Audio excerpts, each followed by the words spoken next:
নমস্কাৰ, আজি হৈছে 6 মে। অসমৰ লগতে ভাৰতৰ বিভিন্ন প্ৰান্তৰ পৰা আজি সন্ধিয়াৰ কেইবাটাও খবৰ আহি পৰিছে।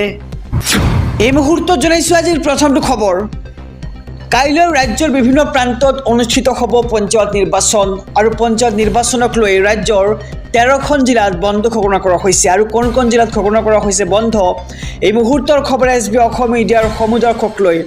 পঞ্চায়ত নিৰ্বাচনৰ বাবে কাইলৈ ৰাজ্যৰ 13খন জিলাত বন্ধ ঘোষণা। পঞ্চায়ত নিৰ্বাচনৰ বাবে ৰাজ্য চৰকাৰৰ গুৰুত্বপূৰ্ণ নিৰ্দেশনা। 13খন জিলাত কাইলৈ প্ৰযোজ্য হ'ব ৰাজহুৱা বন্ধ।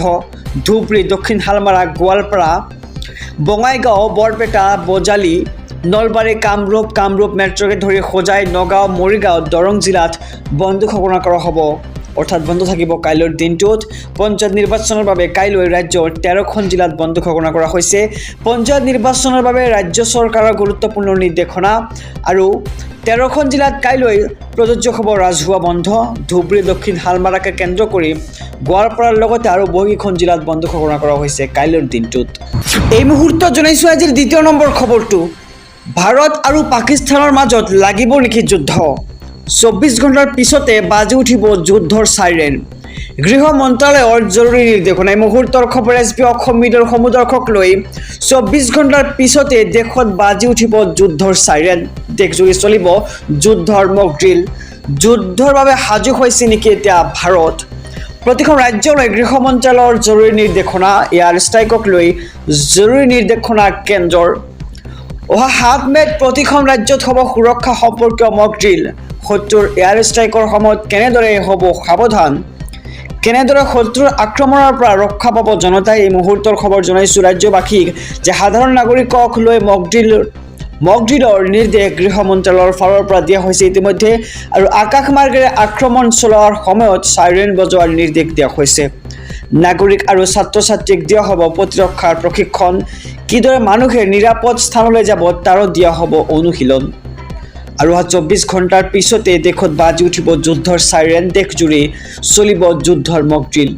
যুদ্ধৰ বাবে সাজু হৈছে নেকি এতিয়া ভাৰত? আৰু ভাৰত পাকিস্তানৰ মাজত যিহেতু সংঘাত দেখিবলৈ পোৱা গৈছে আৰু পেহেলগামৰ সেই ভয়াৱহ কাণ্ডক লৈ যিহেতু ভাৰতবৰ্ষই প্ৰতিশোধ ল'ব বিচাৰিছে আৰু ইয়াক লৈ 24 ঘণ্টাৰ ভিতৰত লাগিব নেকি যুদ্ধ। আহিছোঁ পৰৱৰ্তী খবৰৰ মাজলৈ। ভাঙি পেলোৱা হ'ল 10খনৰো অধিক মাদ্ৰাছা। মছজিদ মাদ্ৰাছাত বুলডোজাৰ চলোৱাক লৈ ক্ষুণ্ণ হৈছে এতিয়া মুছলমান সমাজ। এইখনৰ পিছত সিখন মাদ্ৰাছাত চলিছে বুলডোজাৰ। ভাঙি পেলোৱা হৈছে মছজিদ, মাজাৰ লগতে ঈদগাহ।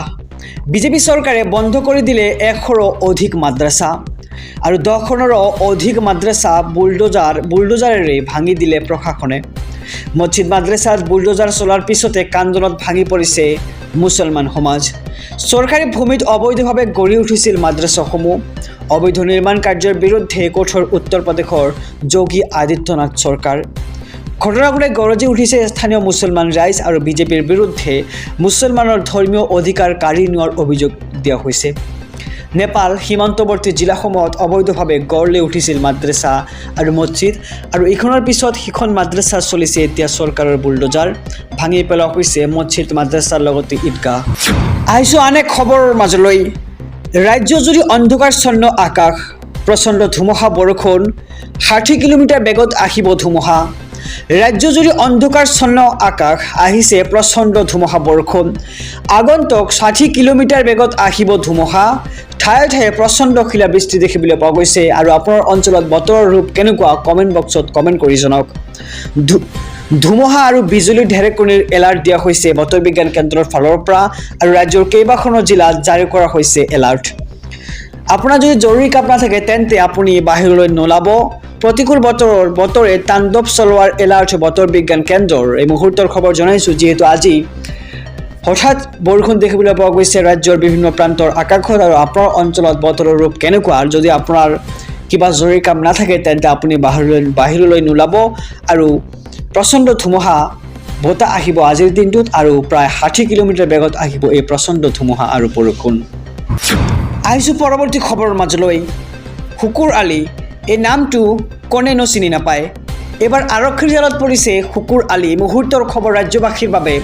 আহোম আৰু মা কামাখ্যাক লৈ মন্তব্য কৰি আৰক্ষীৰ জালত শুকুৰ আলি। যিহেতু শুকুৰ আলিয়ে অসম চৰকাৰক লৈ বা বিভিন্ন ধৰণৰ তেওঁ মন্তব্য কৰি আহিছে আৰু মা কামাখ্যাক লৈ মন্তব্য কৰাৰ পিছতে এইবাৰ আৰক্ষীৰ জালত পৰিছে শুকুৰ আলি। সামাজিক মাধ্যমত চৰ্চাত থকা শুকুৰ আলি আৰক্ষীৰ জালত। গোৱালপাৰা টাউন আৰক্ষীয়ে আটক কৰে শুকুৰ আলিক আৰু চামগুৰিত নিৰ্বাচনী প্ৰচাৰ চলাই শুকুৰ আলিয়ে কৰিছিল বিতৰ্কিত মন্তব্য। আহোম মা কামাখ্যা মন্দিৰ লাচিত বৰফুকনক লৈ উদন্ত মন্তব্য কৰিছিল শুকুৰ আলিয়ে আৰু সোধা পোছাৰ বাবে আৰক্ষীয়ে আটক কৰে শুকুৰ আলিক। যিকোনো মুহূৰ্ততে আৰক্ষীয়ে শুকুৰ আলিক কৰিব পাৰে গ্ৰেপ্তাৰ আৰু আহোম আৰু মা কামাখ্যাক লৈ মন্তব্য কৰি এবাৰ আৰক্ষীৰ জালত পৰিছে শুকুৰ আলিয়ে আৰু সামাজিক মাধ্যমত চৰ্চাত থকা শুকুৰ আলি এতিয়া আৰক্ষীৰ জালত। গোৱালপাৰা টাউন আৰক্ষীয়ে আটক কৰে শুকুৰ আলিক। আহিছোঁ আন এক খবৰৰ মাজলৈ। ৱাকফ সংশোধনী আইনে ধ্বংস কৰিব মুছলমানৰ ঐতিহ্য। শুনানিৰ পিছতেই গৰজি উঠিল এতিয়া ABMC। এই মুহূৰ্তৰ খবৰ ৰাজ্যবাসীৰ বাবে, যিহেতু ৱাকফ সংশোধনী বিধেয়ক লৈ এইবাৰ ৰাজ্যজুৰি তীব্ৰ প্ৰতিক্ৰিয়া দেখিবলৈ পোৱা গৈছে আৰু ইয়াৰ মাজতে ABMCয়ে কৰিছে বিভিন্ন ধৰণৰ মন্তব্য। ৱাকফ সংশোধনী আইনে আঘাত কৰিছে ভাৰতৰ সংবিধানক। এয়া ABMCৰ মন্তব্য। সবিশেষ জনাইছোঁ ৰাজ্যবাসীয়ে যে ৱাকফ সংশোধনী আইনে ধ্বংস কৰিব মুছলমানৰ ঐতিহ্য। এনেদৰে এতিয়া ABMCয়ে মন্তব্য কৰিছে। মুছলমানৰ ধৰ্মীয় অধিকাৰ কাঢ়ি নিব এই আইনে। আইনী যুঁজৰ সমান্তৰালকৈ ৰাজপথত অব্যাহত থাকিব মুছলমানৰ প্ৰতিবাদ। ৱাকফ সংশোধনী আইনক লৈ SCৰ অৰ্থাৎ সুপ্ৰিম কোৰ্টৰ শুনানিৰ পিছতেই ABMCৰ প্ৰতিক্ৰিয়া। অহা 15 মে'ত ধাৰ্য কৰা হৈছে পৰৱৰ্তী শুনানিৰ দিন আৰু ৱাকফ সংশোধনী আইনৰ বিৰোধিতাৰে উচ্চতম ন্যায়ালয়ৰ দ্বাৰস্থ হৈছিল ABMC। ৱাকফ সংশোধনী আইনে আঘাত কৰিছে ভাৰতৰ সংবিধানক। ৱাকফ সংশোধনী আইনে ধ্বংস কৰিব মুছলমানৰ ঐতিহ্য আৰু মুছলমানৰ ধৰ্মীয় অধিকাৰ কাঢ়ি নিব এই আইনে। এনেদৰে এতিয়া ABMCয়ে কৰিছে কেইবাটাও বিশেষ মন্তব্য আৰু মুছলমানৰ ধৰ্মীয় অধিকাৰ কাঢ়ি ল'ব এই আইনে। আইনী যুঁজৰ সমান্তৰালকৈ ৰাজপথত অব্যাহত থাকিব মুছলমানৰ প্ৰতিবাদ আৰু ৱাকফ সংশোধনী আইনক লৈ SCৰ অৰ্থাৎ সুপ্ৰিম কোৰ্টৰ শুনানিৰ পিছতেই ABMCৰ এই প্ৰতিক্ৰিয়া। আহিছোঁ আন এক খবৰৰ মাজলৈ। মুখ্যমন্ত্ৰীক হুংকাৰ, মুছলমানৰ 14 গোষ্ঠীয়ে লুংগি পিন্ধিব। এই মুহূৰ্তৰ খবৰ ৰাজ্যবাসীৰ বাবে। মুছলমানৰ 14 গোষ্ঠীয়ে লুংগি পিন্ধিব। মুছলমানৰ অধিকাৰ কাঢ়ি নিব বিচাৰিছে মুখ্যমন্ত্ৰী ডক্টৰ হিমন্ত বিশ্ব শৰ্মাই। মুখ্যমন্ত্ৰী হিমন্ত বিশ্ব শৰ্মাৰ কথাত আমি গুৰুত্ব নিদিওঁ। সংবিধানে সকলোকে সমান গুৰুত্ব দিছে আৰু এই মন্তব্য কৰাৰ সবিশেষ জনাইছোঁ। কোনে কি খাব, কি পিন্ধিব তাত হস্তক্ষেপ কৰাৰ অধিকাৰ নাই মুখ্যমন্ত্ৰীৰ। আমাৰ পূৰ্বপুৰুষেও লুংগি পিন্ধিছিল আৰু আমিও লুংগি পিন্ধিম বুলি মন্তব্য কৰে।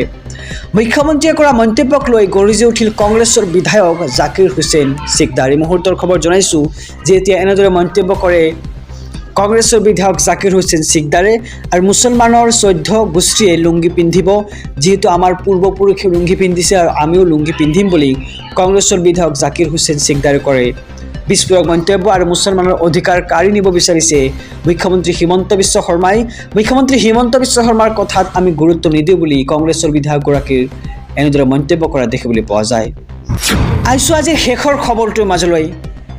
মাৰি ঠেং ভাঙি দিম, এটা বিস্ফোৰক মন্তব্য কৰে ৰাজ্যৰ মুখ্যমন্ত্ৰী ডক্টৰ হিমন্ত বিশ্ব শৰ্মাই। অসমৰ নিমখ খাই পাকিস্তানৰ জয়গান গালে মাৰি ঠেং ভাঙি দিম। অসমৰ ভিতৰত বহু পাকিস্তানী লোক সোমাই আছে। পাকিস্তানে ক্ৰিকেট জিকিলে আনন্দ কৰা মানুহ অসমতো আছে। গৌৰৱ গগৈয়ে ক'ত মগজ মাৰি আছিল পাকিস্তানত। পৃথিৱীৰ ভিতৰত যাবলৈ কেৱল পাকিস্তানহে বিচাৰি পালে গৌৰৱ গগৈয়ে। প্ৰচণ্ড খং উঠিল মুখ্যমন্ত্ৰী ডক্টৰ হিমন্ত বিশ্ব শৰ্মাৰ আৰু এই খঙতেই অসমত বিজেপি চৰকাৰ আছে সেইসকল লোকৰ ঠেং ভাঙি দিম বুলি মন্তব্য মুখ্যমন্ত্ৰীগৰাকীৰ। আৰু অসমৰ নিমখ খাই পাকিস্তানৰ জয়গান গালে মাৰি ঠেং ভাঙি দিম বুলি মুখ্যমন্ত্ৰীগৰাকীয়ে এনেদৰে বিস্ফোৰক মন্তব্য কৰে আৰু অসমৰ ভিতৰত বহু পাকিস্তানী লোক সোমাই আছে বুলিও মন্তব্য কৰে মুখ্যমন্ত্ৰী ডক্টৰ হিমন্ত বিশ্ব শৰ্মাই।